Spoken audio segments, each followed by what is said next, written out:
আসসালামু আলাইকুম। অনেকদিন পরে আজকে আবার ছাদ বাগানে এবার বেশ কিছু সবজি এবং ফল হয়েছে। তার মধ্যে একটি চাল কুমড়া হয়েছে। চাল কুমড়া আজকে আমরা সংগ্রহ করব, আপনাদের দেখাবো। চাল কুমড়ার গুণাগুণ সম্পর্কে একটু বলার চেষ্টা করব, সাথেই থাকুন।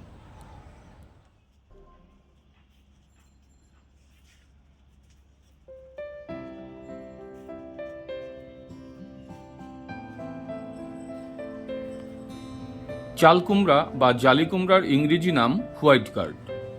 এটি সবজি হিসেবে খাওয়া হয় এবং মুরব্বা বানিয়ে খাওয়া যায়। কচি চাল কুমড়ার গায়ে রোম থাকে। পরিপক্ক হলে রোমের পরিবর্তে এর গায়ে সাদা সাদা পাউডারের মতো পদার্থের আবরণ হয়। এই পাউডারের জন্যেই এটি দীর্ঘ সময় সংরক্ষণ করা সম্ভব হয়। চাল কুমড়া ৮০ সেন্টিমিটার পর্যন্ত লম্বা হতে পারে। এটি দক্ষিণ পূর্ব এবং পূর্ব এশিয়াতে প্রচুর পরিমাণে চাষ করা হয়।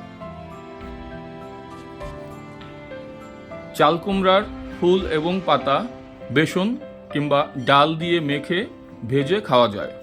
এটি অনেকেই পছন্দ করে থাকেন।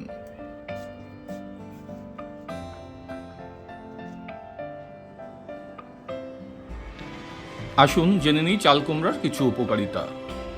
চাল কুমড়া হজমের সমস্যা দূর করে, এটি ফুসফুস ভালো রাখে, শক্তি বাড়ায়, আলসার সারাতে সাহায্য করে এবং শরীরে প্রশান্তি দেয়।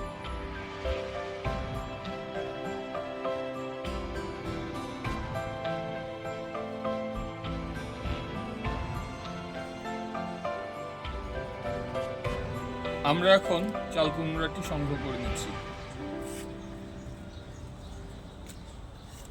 একটু বড় হয়ে গেছে যদিও, দেখেন কি সুন্দর। চাকুটা নাও, এদিকে আসো।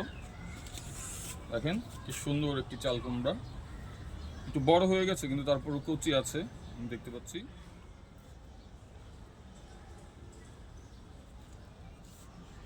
বেশ সুন্দর একটি চাল কুমড়া আজকে আমরা সংগ্রহ করলাম আমাদের ছাদ বাগান থেকে। বিভিন্ন রকম ভাবেই চাল কুমড়া আসলে খাওয়া যায়, তবে ইলিশ মাছ দিয়ে চাল কুমড়া খাওয়ার মজাই অন্যরকম। এখন ইলিশের সিজন, আপনারা কিন্তু ইলিশ মাছ দিয়ে চাল কুমড়া সংগ্রহ করতে পারেন। আর নিজেদের বাগান থাকলে, ছাদ বাগান থাকলে বা উঠান থাকলে বা ক্ষেত থাকলে আপনারা কিন্তু এরকম চাল কুমড়ার বাগান করতে পারেন। দেখা হবে আবার অন্যদিন। আল্লাহ হাফেজ, আসসালামু আলাইকুম।